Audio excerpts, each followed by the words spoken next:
like to thank Madame Duarte,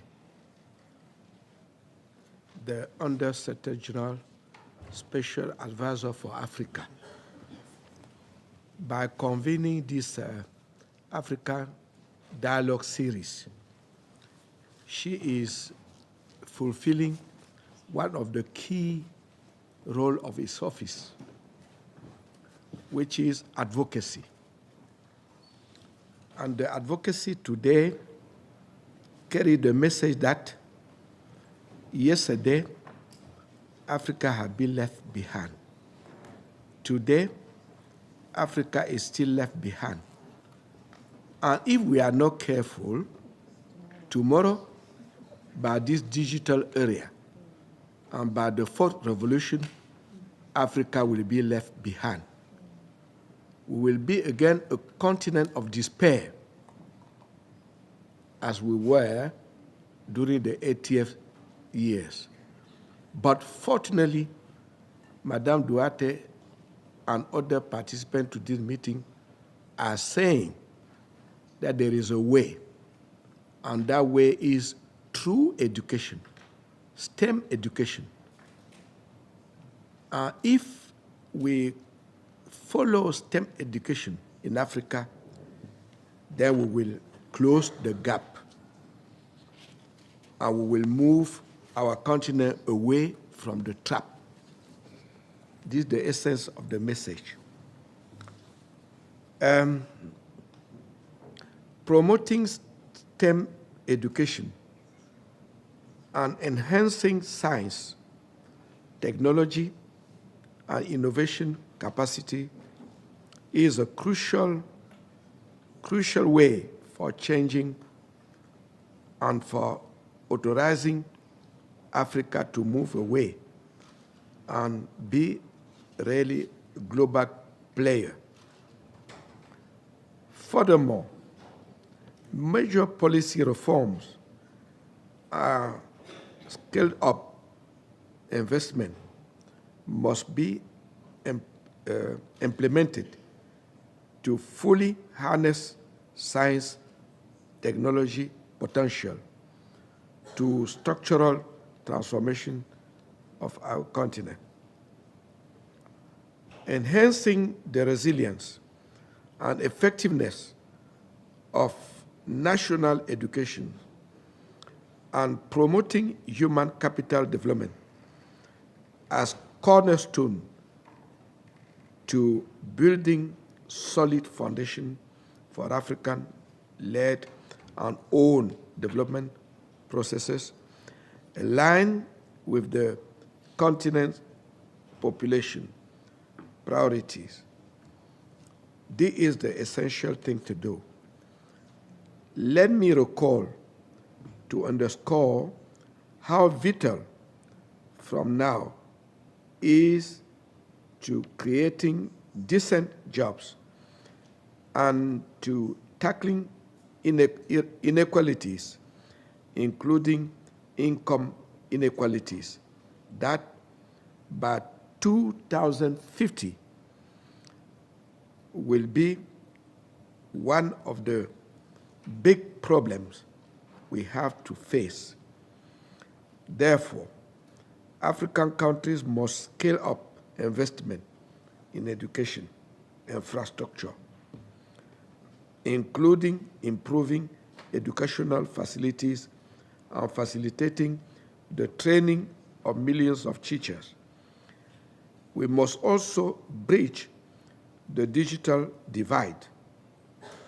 Excellencies, to harnessing the opportunities offered by the fourth industrial revolution in Africa, we must ensure that our educational curricula and human capital development strategies are owned, contextualized, and focus on leveraging innovation and technology advance to boost productivity, manufacturing, value addition, economic diversification, and structural transformation. This is key, and we must seize the momentum created by the establishment of the African Continental Free Trade to create more decent jobs, particularly to the manufacturing sector. The free flow of goods, services within the AFTA offers massive opportunities for promoting economies of scale and regional values. This will help creating an enabling environment for sustainable and inclusive industrialization, investment, and also entrepreneurship. Excellency, let me first emphasize that our esteemed African leaders, and we have listened this afternoon of one of them, they know the value of education, and we hope that at the national level, they will continue to channel resources through the education.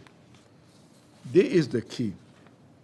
Second, the Secretary General and the UN system, they always possess all the necessary ways in terms of advocacy, in terms also of mobilizing resources in order to help Africa to implement Agenda 2063.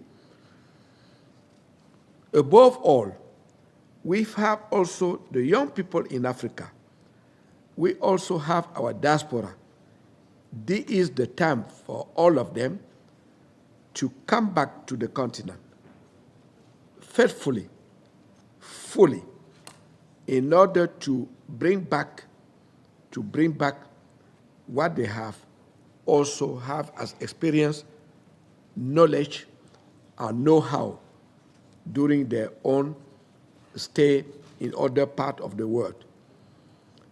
What we need now is people not working for Africa, but people who work with Africa.